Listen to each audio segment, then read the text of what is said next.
मराठीमध्ये आता पाहतोय, मराठीमधले जेवढे पण रॅपर्स आहे, हम्म. पुणे सीन मधले झमाट हा. आहे, रॉक्सन आहे, हा. गावठी आहे, हम्म. अजून भरपूर आहेत सगळे हा. वर्सेटाईल वगैरे वगैरे.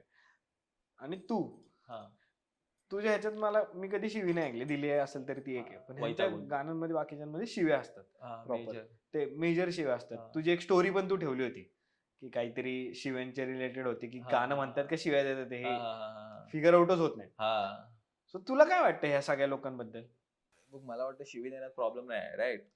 पण तुला म्हणजे जर तू लिहिणारा असशील, कळतंय का, जर तू खरंच लिहितोस तर तुला दर 2 ओळी शिवी द्यायची गरज नाही लागत ना, जे तुला व्यक्त व्हायचंय. कळतंय ना. आता समज जर तू दिवसातनं 4 शिव्या देतोच रे, की वैताग आलाय म्हणून, नाही का, पण तू अख्खा दिवसभर तसं नाही बोलत करत ना, तसं नाही करत. तर मला वाटतं ते थोडं ओव्हर होतं.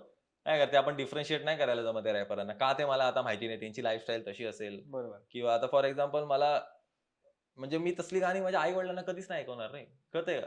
किंवा माझ्या बहिणीला पण नाही ऐकवणार, की बघ काही सुंदर गाणे म्हणून. कारण त्याच्यामध्ये गोष्टीच तशा आहेत. आता काय करणार? आता बघ, लोकांच्या लाईफस्टाईल वेगळ्या असतात, ते त्यांच्यावरती आहे. पण माझ्या पॉइंट ऑफ व्ह्यूने एवढ्या शिव्या देण्याची मला वाटत नाही गरज आहे गाण्यांमध्ये.